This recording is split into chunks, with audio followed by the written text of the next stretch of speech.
Hello, and welcome to Tea and Talks.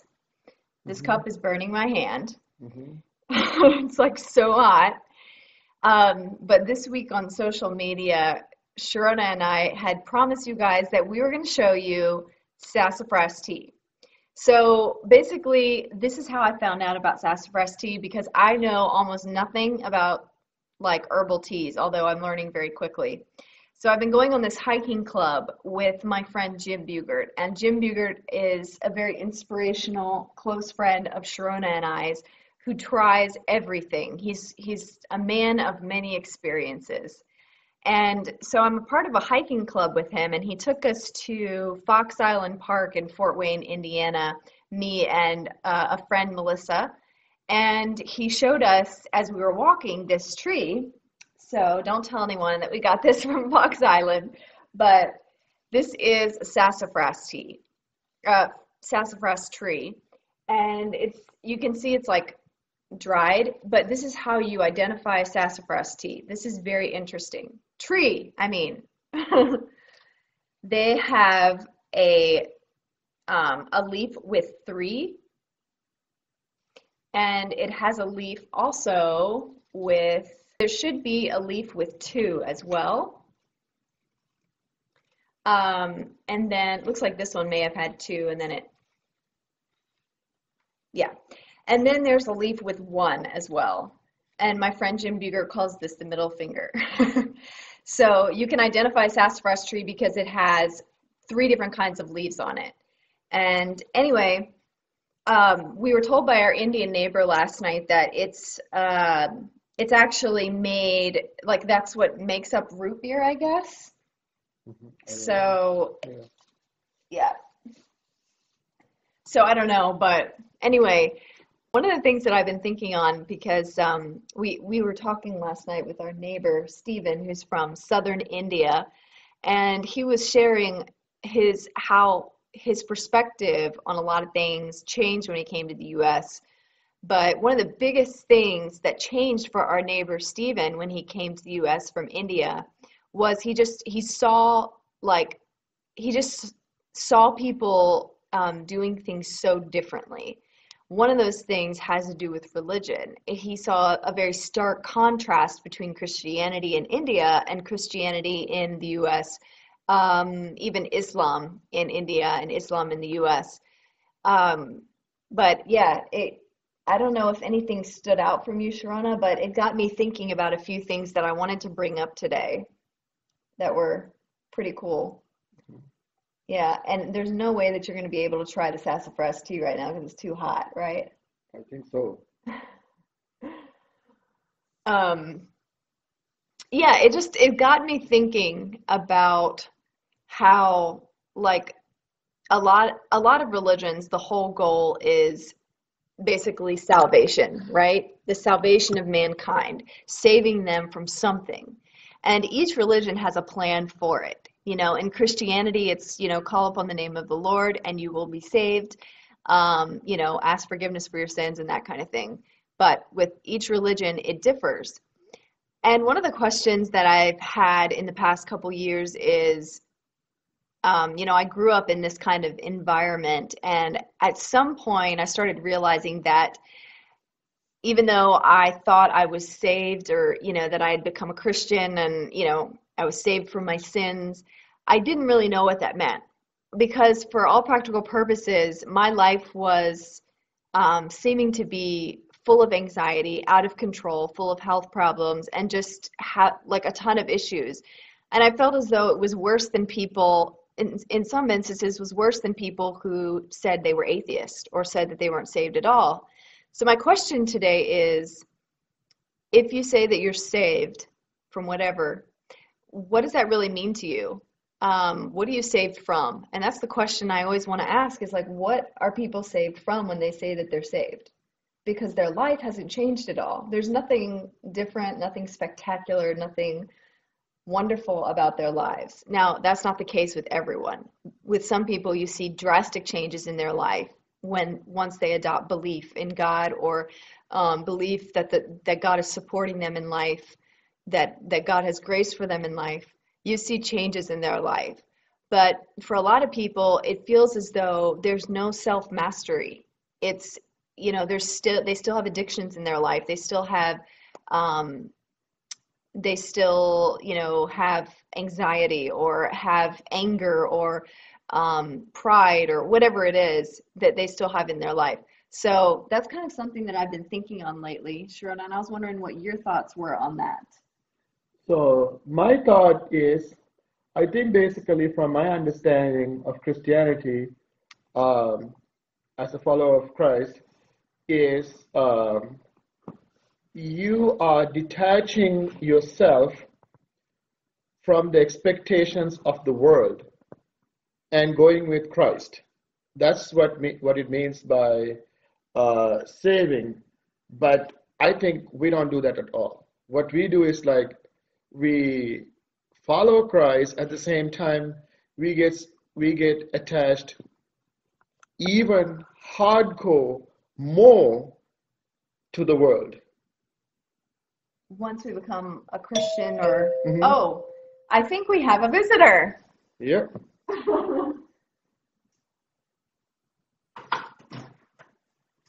Well, hello. Join us. We have a tea ready for you. Oh, thank you. So come have a seat and Thank you. make yourself comfortable. I'm going to sit in the middle if that's good. Where do you want me to sit? You can sit right there Sure. beside Yeah. me. You have your tea all ready to go. Oh, thank you. This It's not sassafras, Yeah, don't fine. worry. sassafras, and this is that light thing. He may have to Can you come. scoot it back somehow?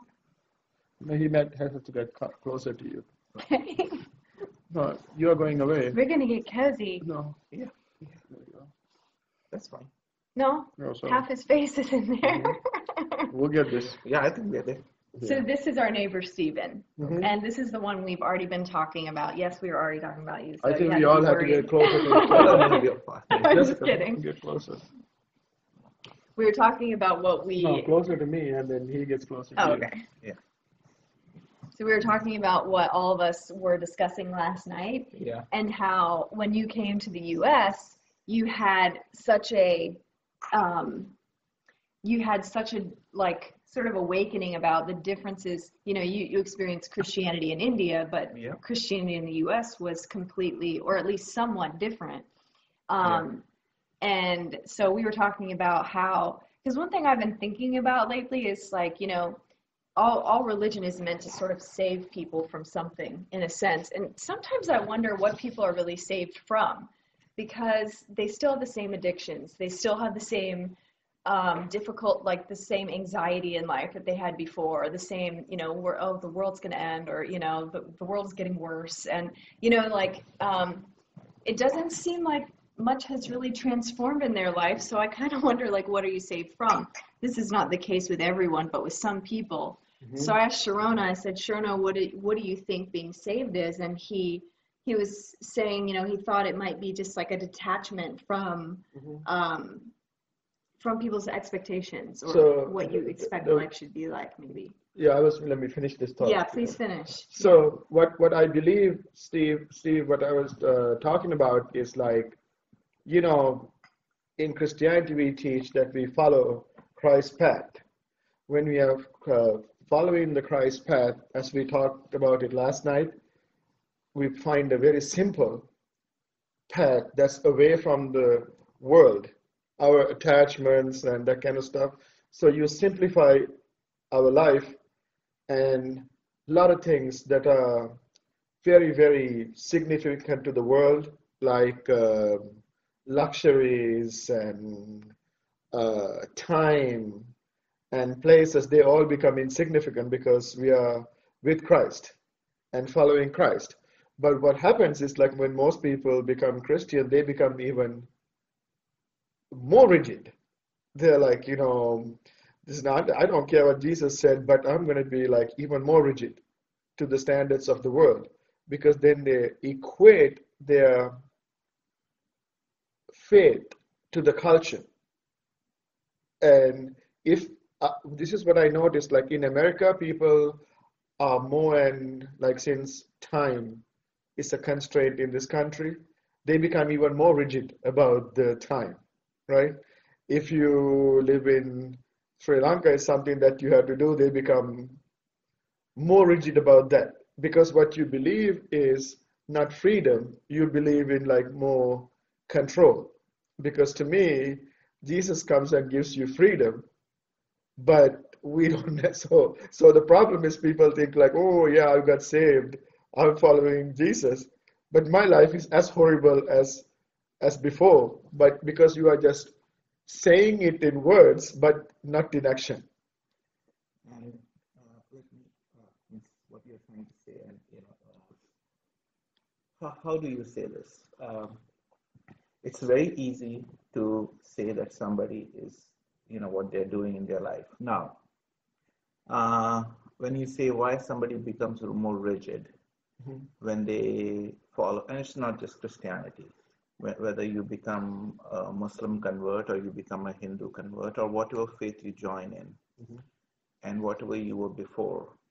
Well, one thing does play a great, what do you call, what do you Role, say? a great role. A role in how you react to things is your upbringing and what values you are, and also which place you were born in.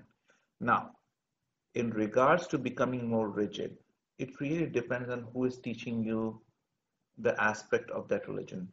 Mhm. So, if you have got a pastor or a priest who teaches you Christianity towards a focal point of fear Mhm. Yeah. that yes, you will go to hell if you don't do this, or if you don't, you see, so it's basically, it really comes down to the person who is actually teaching them at that time. Mhm. So for example, Susan, when Susan went to became a Catholic, she went through that class, The RCA. the RCA. Now, luckily we had a very wonderful priest, Mhm. and so when Susan had any doubts, he said, you can grow in your faith. And again, one of the things about when I said coming from, from India and coming here and looking at the different version of Christianity here, I'm not saying that the version of Christianity here is bad per se, but it's just the perception because it is more. So for me, this is how I look at it. It comes down to faith. Mhm. It really comes down to faith because, and this is how I look at it. Why do you think I'm fearless? When I say fearless means for me, I'm really means I don't fear anything. Mhm. Now, if I fear something, that is I fear about my daughter and my wife. Mhm. But personally, I'm not afraid of anything. Not even snakes. Nothing. Okay. Nothing. I I'm will walk. scared of snakes. No, I will walk in the total Mhm. darkness. I Mhm. used to actually when I used to I'm get scared really of the dark. Yeah. when I used to get really upset in Uh-huh. India, I used to just go to one of the hills there in the night, Mhm. and I knew there were snakes in this one, and I used to lay on the ground and look at the stars. Mhm. Nothing makes you feel more insignificant Mhm. and or that you are really means if you really look down, like I was talking to you the day before how we bring our viewpoints and it's part of our ego too, and there's nothing wrong with it because that's part of your intelligence. Mhm. And intelligence, the higher the intelligence, the possibility of higher ego, and there's nothing wrong with it. The key is how do you get down to yourself? And when I mean yourself is you have to give up your ego. You have to, and Like how do you sort of like weed out all the noise so you find who you really are beneath all that all that stuff? stuff. And you know the truth. I was talking about movie. You can fool everyone, but you can't fool yourself. Really means you can be one of the, like for example, you have all these politicians and this, like I was just showing you some of the televangelists. Mhm. Yeah, last night. Yeah, yeah, and That was and quite funny. and the truth is, these people, from my judgment, again, I'm judging them that I should not be because I'm human, and that's the key. Whatever our weaknesses are, including the one which we are talking about, that you become more rigid Mhm. instead of getting freedom, Mhm. you get more rigid. In the same way, in Buddhism, the talks about nirvana or moksha and everything. We try to follow a set of rules which Mhm. we believe is imposed on us, but whether it's by religions or whether it's society, it does not matter who imposed the rules. Now, when I was telling you that I don't follow rules, that's Mhm. because it's that mischievous part of me. But that does not mean that I don't follow societal rules. Mhm. So that means for me, actually, long time ago, that college I was in, there's a Nigerian kid named Jimmy, and he came from a mixed family just like me. Dad was a Catholic and mom was a Muslim or something like that. And I asked him what religion he followed. He said, I don't follow religion, but he said, the only religion I follow is, he said, I do not hurt anyone either by action or by word. And for me, all of these instances in my life where I met these people and they gave me that little thing. And for me, it really means everything, because if you don't hurt anybody by action or word, you don't sin to a certain extent.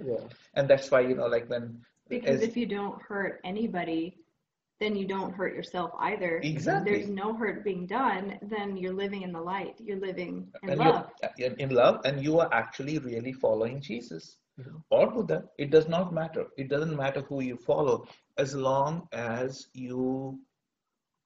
And the key, the truth is, how do I look at it? Religion brings a lot of noise. Yeah. You have to, when you say clear the noise, how do, and again, it comes down to one of my friends, she went to Japan and she came back and she was astounded. Now, astounded because she went as a tourist and she went to these small houses and she said they live so simply.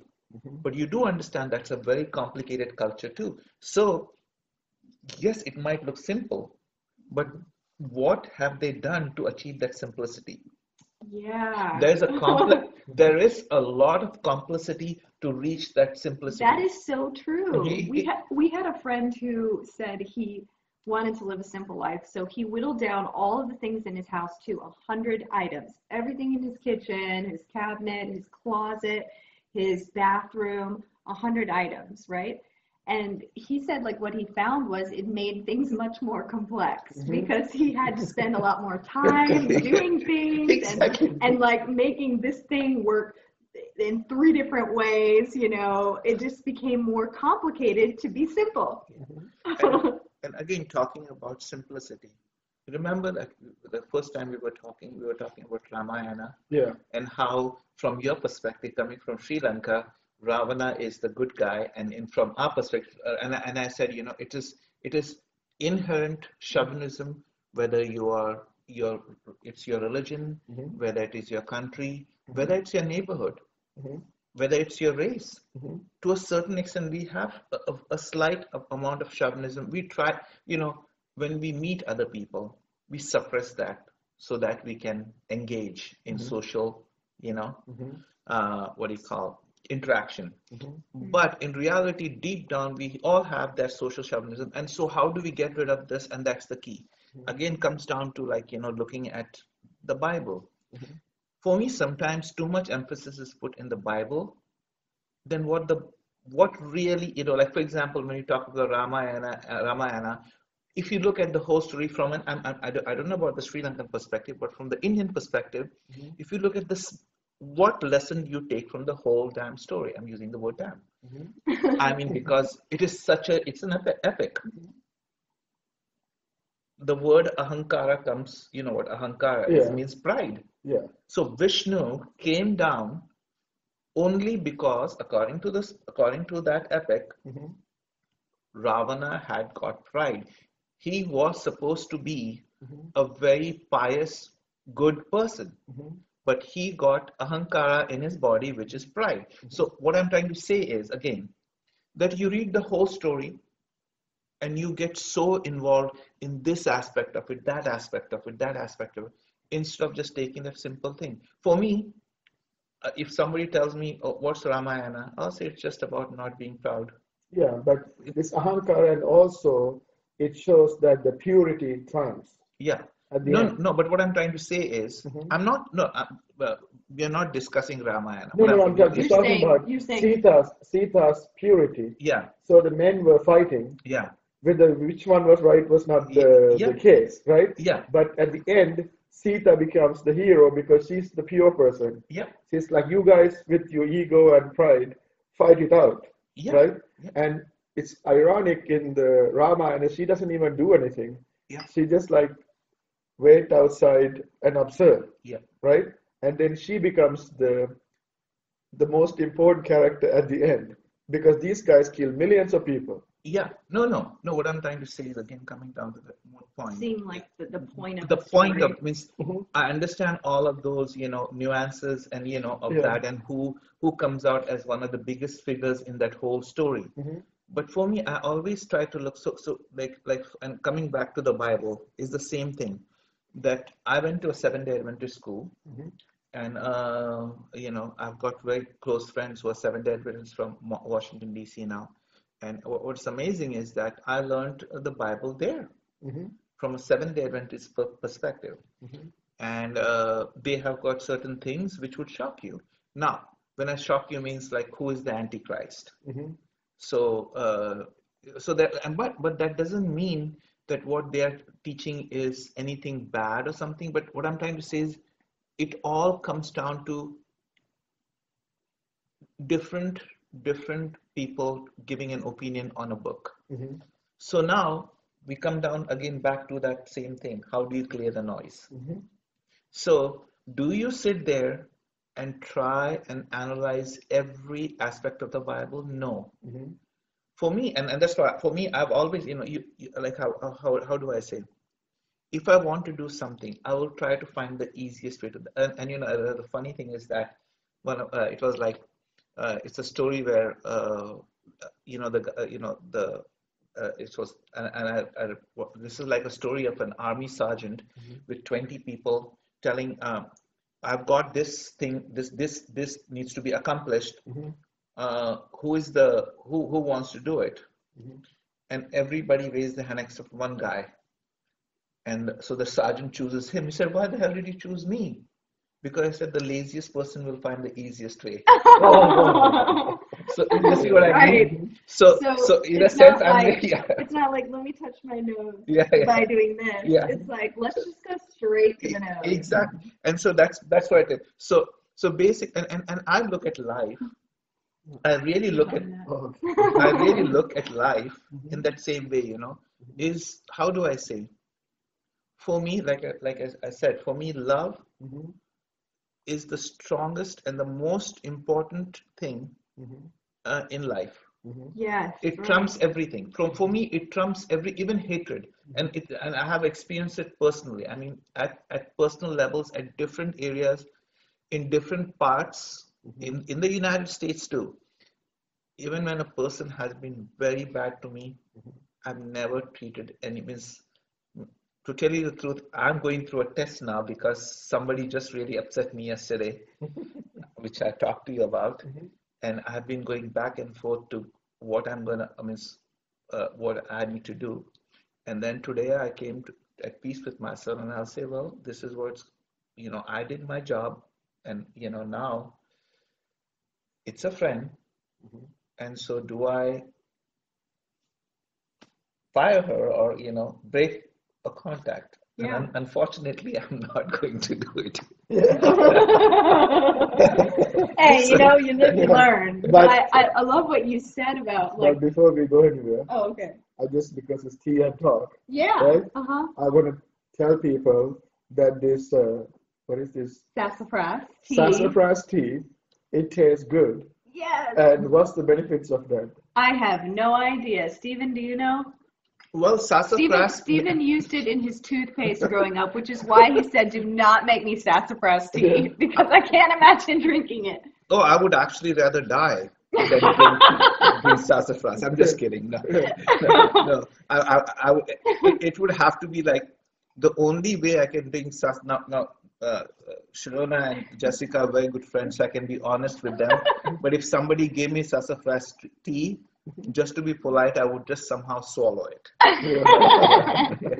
It's But actually not that bad. It's no, very it's actually subtle. it's subtle because I think it. But by the way, It kind of tastes like basil. yeah, Stephen is Yeah. drinking Ceylon Supreme tea with condensed milk and sugar. Yeah. How is the tea? Did I? Oh, it's perfect. It's perfect. Yeah. Now, Oh, and you know what? I'll tell you. see, my father told me if an Indian man drinks your tea and gives good compliment, you know how to make tea. Oh, yes. And by the way, if you want to make sassafras tea and you find this in your backyard, remember it's like there's a 3-finger leaf, there's a 2-finger leaf, and a 1-finger leaf. If you find sassafras, it has a smell almost like lemongrass, but it kind of tastes like basil a little bit, which is why Jim was like, this will taste like minestrone soup. But basically you just take like a piece of branch about this big, and I kind of scraped it so that, you know, all the flavor will kind of come out. And then I smashed it with one of those like meat flattener things. And I smashed it and I put it in the water and boiled it for like 7 minutes. Yeah. So that's something that you can do with sassafras. Just for the record, I have been drinking it now for 20 minutes and I have not died.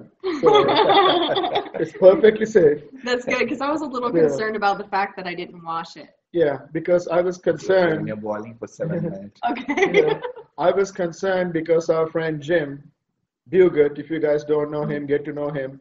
He's a very adventurous fellow. Yeah. And when he recommends things, I'm a little bit scared. Jim, if you're listening, it's true. Because, because No, I was scared too, because the last time Jim and all of us went on a hike, he was like, he takes this little thing that looks like a cucumber, opens it up, and is like, here, you can eat these seeds. Go ahead, try it. Pops one in his mouth, and he says, but you can't eat this fruit here, right?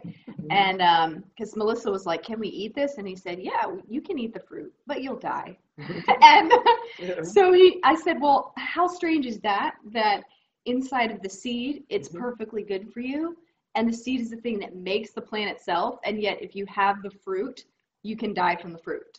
I said, that's so weird. And then Jim was like, maybe I got it wrong. Maybe I got it backwards. And then he spit it out of his mouth. see, that's the kind of stuff that Jim does. So that's why when he recommends something, it's not in my best interest usually. I mean, he's a lovely fellow. Try it hesitantly. Yeah, he's a lovely fellow, but that's how I. Okay, so I'm sorry that I disturbed you No, guys. that's Going great. back to That's the, great. And we're here with Stephen, our neighbor, and he's from southern India. Pune? No, my family is from South India, but I grew up in Pune. Pune. It's all pronounced Pune now. Pune. Pune. And it's not southern India? No, it's central. Central, Means I grew okay. up in central India, but both my parents were from South India. Okay. and that's not too far from Bollywood, right? No, oh God, no. It's just 3 hours. 3 hours from Bollywood. So Steven's first gig was he was trying to be like Rajesh Khanna and it didn't work. And then An actor, a famous yeah, actor. famous actor. So because he could not live up to Rajesh Khanna, then he went to, was it engineering? No, clothing. Clothing. He went to clothing. Yeah. And he had his own business in India. Yeah. Now he works, but he has his own business making jewelry. And I have a question. This on your hand here, is this something you made? No. This was made by one of my people from India. This actually ring was made. This is very funny. It's my birthstone, and in India, it's supposed to touch my skin. So it was made due to an astrologer. What happened was I was not getting married, and so in India people think what is wrong with you. So my Hindu friends actually took me to an astrologer who did my chart, and then I was a rationalist. I would not. I mean, I never believed in any of this. I thought it was just mumbo jumbo, but I'm not kidding. This guy, he actually predicted certain things. One was an accident that somebody will hit on me on the right foot, and the month and the year. It came right. Then he predicted my marriage to a foreigner in 1996 December, and I got married to Susan in 1997 January. So he was off by 1 month. Whoa. So it was really weird. Now I do not know. See, the truth is, and that's when it comes down to know. Do we know everything, or can we, like, means. Sometimes you come across something and it's like, is it believable? Yeah. So that's what taught me not to judge anyone, even if they say something crazy. Now, the only time I messed with one of our friends because she said that the world was going to end, and she really believed it. So I told her to I said, can you give me all your money? That sounds like something Shirona would do. And she told me, get the hell out of here. So, well, you know what? I have to say, Stephen, going back to what you were saying before, how you feel like love is the most important thing. Yeah. That's one of the things I've been thinking about lately, because I'm an experimentalist and I really like to, if somebody says something works, I like to try it and see if it really does work for me. And so I've tried, meditation and yoga and, delved into a lot of different healing modalities, pranic healing and qigong, which is actually an exercise too, and just Reiki even a little bit. And so I've sort of like delved into those different things and spent time around people who do those things. But one of the things that I'm just realizing is we were talking about going around your head to get to your nose, instead of going straight for your nose. I feel like love is the thing that goes straight to the nose. You know Yep. what I'm saying? Yep. And meditation may work, it may provide some really great things for you. Yoga may do some really great things for you. But at the end of the day, I feel like the quickest transformation that we can have in our lives is through love and learning how compassion actually plays out in our lives. But I'm curious what you and Shirona think about that. Well, for me, my experience was from a very early age about love, and the truth is, how do I say? Like I said, I've met really wonderful people in my life and really horrible people in my life, and it did not matter to me. For me, I treated each one of them with love and respect, and I got love and respect back. Sometimes it took some time, but ultimately, I'm telling you, some of the worst people who would like stab you in India for an instant, they would change. They would change because, again, what love does, it also takes out the fear. When I said I'm virtually fearless, is because of that aspect of life. And There's a verse in First John, there's no fear in love, for fear has torment. exactly. And so here's how. But, but before you get there, I want to mention that a lot of Christian people, when they get into Christianity, the first emotion that they have is fear. They're like, I'm fearful of this, I'm fearful of this. No, Yeah. but again, like it comes down to the person who's teaching them. Yeah. Yeah. That's the key. Yeah. That's the key. If the person, How are they interpreting? yeah, and that's what for me, when, like, to tell you the truth, I've got a wonderful brother-in-law, and he said, we need to fear and obey the Lord. And I said, why should you fear and obey the Lord? I said, why can't you just love the Lord? And that's the key, because I don't know who was teaching him that. Now, did I grow up in that same atmosphere? Absolutely. I was told the same thing, that, through, what do you call, if you sin, you're going to go to hell, and, you have forgiveness through, if you believe in this. But if you see that, comes down to the same thing. Every religion says that only through us you have got salvation. So that's the second part we'll talk about sometimes later, about when did God become exclusive. For me, God is not exclusive, correct? Right.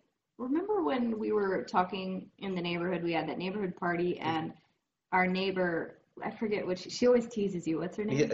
Okay. Yeah. She was sitting beside you, and she said something about, doesn't it say in the Quran that, what did she say? That if you become a Christian, that you should be killed. Yeah, and so then you and I started talking with her, and I think I had said something like, there are things in the Bible too. Well, yeah, there's things in the Bible too that are like that, but I think whatever is in a person's heart when they look at something is what they'll see. Exactly. So if fear is in your heart, then you're going to see fear as the whole story of the Bible or the Quran or the Bhagavad Gita or whatever. Yeah. But if love is in your heart, then love is what you're going to see through those passages as well. And I can say that for myself, because I started out with a very strong paradigm of fear. And when I would look at the Bible, I would interpret it in that way. But now that things are shifting, I see much more love within the scripture that I never saw in that way. I saw it in a fearful way.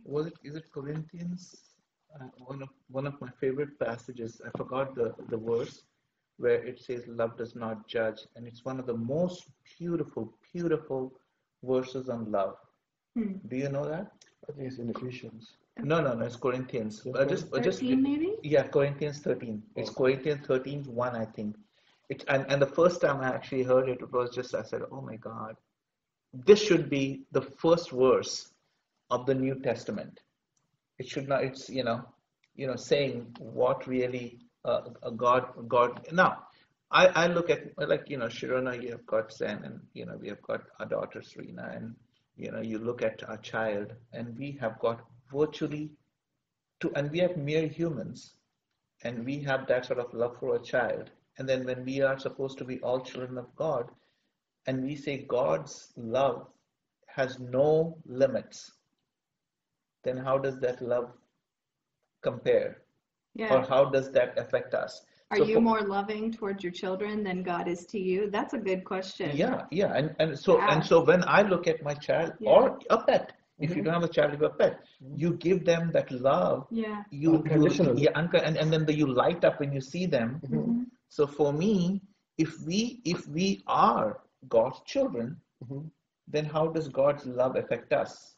When I Mhm. say how does God's love affect us, in what sense, Mhm. is that then we should have no fear. Mhm.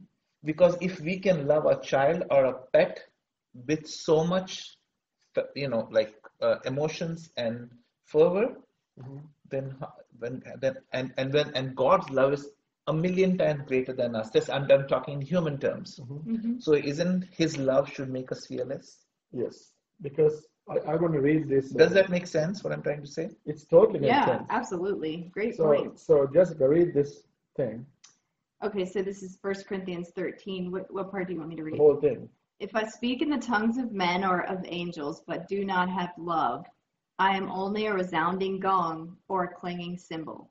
You're basically noise. Mhm. If I have the gift of prophecy and can fathom all mysteries and all knowledge, and if I have a faith that can move mountains, which is a miracle, Mhm. but do not have love, I am nothing. If I give all I possess to the poor and give over my body to hardship that I may boast, but don't have love, I gain absolutely nothing. Love is patient.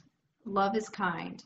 Wait, going back. If I give all I possess to the poor and give over my body to hard. Okay, so people would say that giving what you possess to the poor is love, Mhm. but he's actually making a distinction here and saying For that's boasting, but you're doing it for that I may boast. boast. Okay, Yes, yes, we got yes, that. yes, Okay, Mhm. yes, so you gain nothing because yes. you boasted about it. Yeah, Okay, got yes. it. You're not doing it for love. You're Right. doing it for boasting. That's Yes. the key. Yeah, go ahead. Yes. All right. Yes. So verse 4, Yes. love is patient, love is kind. It does not envy, it does not boast. It is not proud. It does not dishonor others. It is not self-seeking. It is not easily angered. It keeps no records of wrongs. Love does not delight in evil, but rejoices with the truth. It always protects, always trusts, always hopes, always perseveres. So we're talking about the nature of love here. Um, Love never fails, but where there are prophecies, they will cease. Where there are tongues, they will be stilled. Where there is knowledge, it will pass away. For we know in part and we prophesy in part. So, like halfway, I guess. Yeah, yeah. But when completeness comes, what is in part disappears.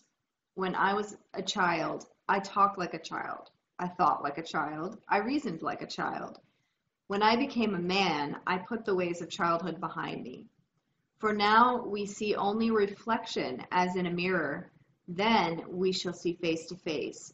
Now I know in part. Then I will know fully, even as I am fully known. And now these three remain: faith, hope, and love. But the greatest of these is love.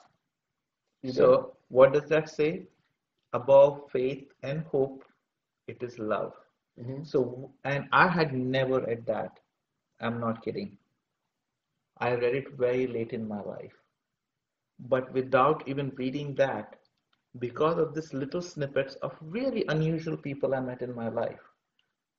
And for me, that should be the essence of the Bible and the essence of Jesus' teaching. Nothing more than that. Yeah, if love can be more powerful than than anything miracles, else. like moving a mountain, Anything, then anything. it's pretty powerful. Well, no, well, love can move mountains. Yeah, well, Yeah, I mean, well, it's saying it's even greater than that. yeah, yeah, yeah. His love brought Steve from Pune to Fort Wayne. Right. He It could have does. gone to any other place. No, it is true. I mean, I do believe that I was supposed to be with Susan. I truly believe because I met other people, it never worked. Something always, something always there was a hurdle. And so the moment I saw Susan, I knew. Not I knew. I think God put me means. Well, if you don't believe in God, then it is nature or destiny, whatever you call it. If you believe in God, then I believe. For me, I believe it was God who brought Yeah. us together.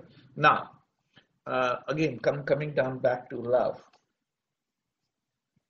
Does it says love seldom is angry, Hmm. and there's a key to that. That specific word seldom. So because no matter how much you try and how good you are and how much love you have, you will get angry because you are human. But you will overcome it. Like I said, like what I was very upset yesterday, angry with that friend and angry with myself.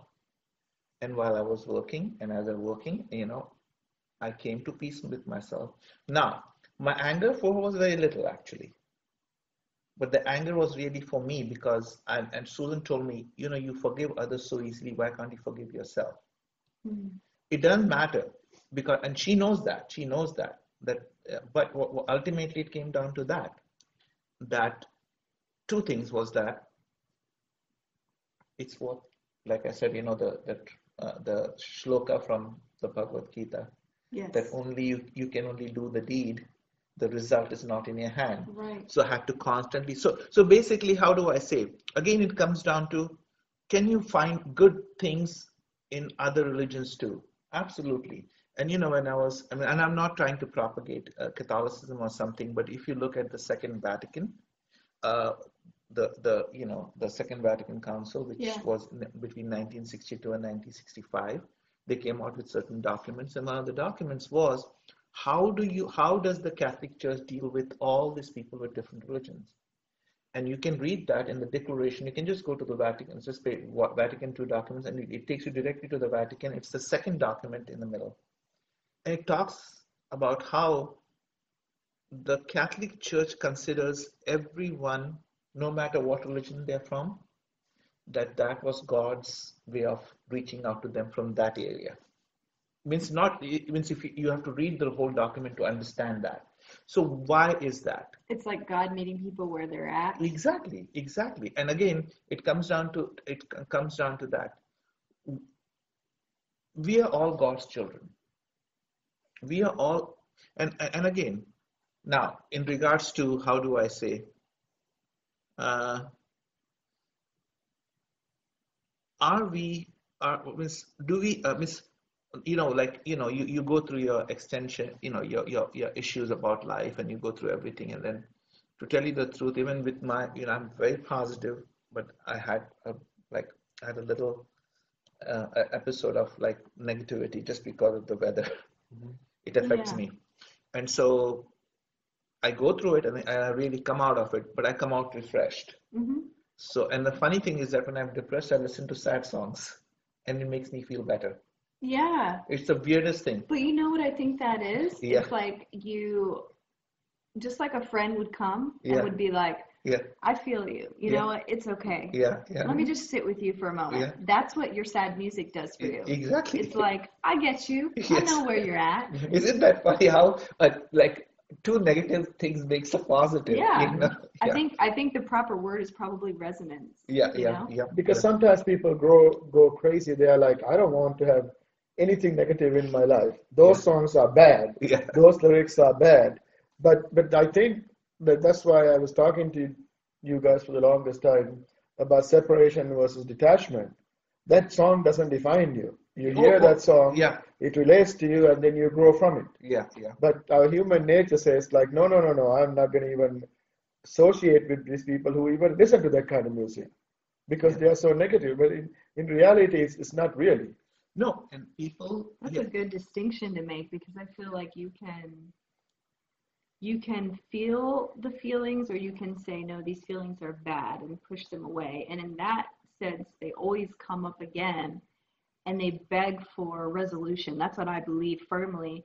But I think that a lot of people sort of, yeah, like take the approach of either they attach too much to the music and then, if they're sad, let me listen to sad music, and then you are like, let me just get more and more sad. You attach so much to it. yeah, You're like, I'm following this thing down to even deeper sadness and depression, Mhm. or you can listen to it and be like, thank you for feeling me right now. Yeah, there's And it, someone else and it, like me. yeah, and yeah, it yeah. No, releases that's you that's because exactly you're what not too happens. attached to it. Yeah, Mhm. no, Or you can just ignore it completely and be like, I'm not even going to address those sad feelings in my life. I'm going to listen to happy music, which inwardly you're not even really believing. You're like, I don't believe in this happiness. It feels weird right now to listen to happy music when I feel so sad.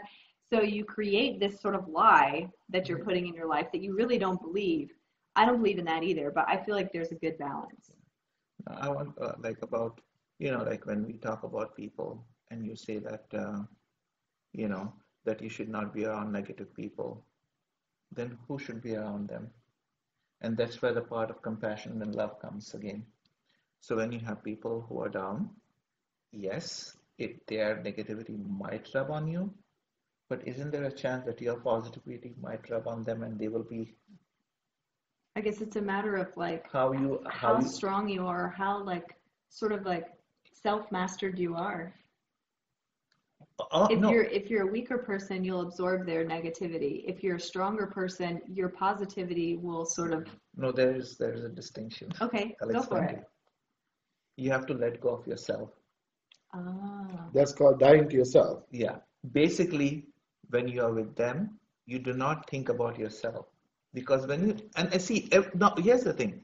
If you look at, whether you look at Buddhism, whether you look at Buddhism or mm-hmm, anything like that, mm-hmm, uh, or any religion, really, if you really look in the deeper aspect of attaining what you call, whether, uh, uh, sinless life mm-hmm, or attaining enlightenment, mm-hmm. when looking from an Eastern philosophical view, the key is to actually destroy your inner. When you say destroy your inner self, means not necessarily means the ego. And again, now, like love is the most potent thing on means in what do you call? How do I say it? It's the tool to actually spread that hope. But how do you come to touch with God or the what do you call it means if you like the ultimate being Yeah. Mm-hmm. is to you have to destroy yourself. Mm-hmm. Mhm. And so when you like are selfless, and it is hard, don't get me wrong, it's one of the hardest thing to do because we are inherently selfish. Mhm. Because from as a child, Mhm. what do you want? You want your mom's attention. Then once mom's attention goes, then you go to the school, and then you know what it means. We are always self-seeking. Now, is that a bad thing? No, It's because natural. yeah, it's natural, and that's what makes you go forward. Yeah, that's what makes you do good deeds because you E- do get a good feeling from it. And I Exactly, think that's probably what the design of it was. exactly. But what I'm trying to say is, but when do you get enlightenment? When you can remove yourself. Does that make sense? What When I'm you trying? can't remove yourself? When you can, Oh, when you can remove, so then I you are wouldn't no say longer the focus. Does that make sense? I wouldn't say remove. It's you the detachment. you dissolve the form, You dissolve the form, the body, the the flesh, body. the desires, the everything that's not really you, I guess. You because you were talking about how our real selves can be buried in that No, I know, and that noise. yeah, yeah, When no, you dissolve that noise, that desire, the fleshly, like you said, the ego and the pride and all those things that really aren't our true nature. and when that's destroyed, when Yeah. all of that is Mhm. destroyed, is when you can achieve enlightenment. But that is actually within us. But the thing is, It's a self. I cannot, I wish I could explain it in a much more better way. because what you're saying, in my opinion, is like we know that nothing can be destroyed or it cannot be created because it's already there. We have to suppress it. We are like changing the form of it, right? So when you're angry, Transmuting the form? yeah, transmuting the form. So what it is like if you are trying to die to yourself, you're not actually dying, but you're gonna get to like who like, is so what you have to decide is like, are you that ego or who are you, right? That's exactly. Yeah. That's exactly. Mhm. And you know, from a Eastern perspective, when you achieve enlightenment, Mhm. and when you become part of, part of the universe, and you become part of God, It's not uh, a magical thing. It's yeah, just yeah, but you have to give up yourself to become part of God. Does that make sense? Because the self is crowding out God. Exactly. So it's a matter of like allowing God to actually come forth. Comfort in you. And that's Yeah. what it is. And it is one of the most difficult things to do because our human desires are the ones which stop you. Mm-hmm. And now, again, how do you counter that? Come back to the same thing, love. Yeah. And, Because and love for others, but also love for you. yourself. Does that make sense? Mhm. yeah, I Mhm. completely agree with Because that. I don't believe it's possible for you to love somebody without loving yourself. Absolutely. Because Absolutely. remember that 1 Corinthians 13 passage said, we prophesy now in part. Okay, so the gifts we have, we only have them partially, and our knowledge is partial. But it says there will be a day when the completeness will be there, or there will be a point at which the completeness is there. Now, most people interpret that as being heaven. But what if that is simply just the fulfillment of love in your life, allowing love to come forth Mhm. and allowing it to, maybe that is the completeness that gives you all knowledge, that gives you all gifts. It's so much greater than those things, but it includes all of that as well. I had a question talking about heaven, and then I don't know how long this goes. Well, we have about 5 minutes. Okay. So we got to wrap it up. Heaven quickly. What does Yeah. heaven mean? Maybe we can discuss that next time. That's a perfect conversation for a next Tea and Yeah. Talks. So we'll see because again, that's a totally different thing. Again, how do I say? Uh, I will let you complete this talk now because 5 minutes, and then next time when we have a talk, we'll Yeah. talk about heaven and if it really exists. I think that's a great question. Yeah. Perspective, I think, is everything. And so that's something that I hope that can be communicated is just that, I've heard a lot of people say, well, this is what the Bible says, or this is what the Quran says, or this is whatever. And that's it, that's what it says. But there's different people looking at it, different people having a different perspective. Just about anything you can say is absolutely true. If you search the internet long enough, you'll find at least 3 opposing views that are all different from each other, which sort of causes you to realize eventually, and this might be why the internet is so wonderful, it causes you to realize at some point that we all look at life, we look at truth through a lens that has been created through, our limited human experience, really. So we may be looking at truth, but are we interpreting it, correctly? And maybe correctly is a bad word. Are we interpreting it in a way that's even helpful for us? And I think that's really what it comes down to is what you're believing helpful for you? But I love the conversation that we had today surrounding love and what it perhaps means to really allow salvation in your life, allow love, allow God to take over the parts that really aren't you. So thanks for listening in to Tea and Talks today, and cheers as you clear the noise. We will see you next week with Patrick Ayala.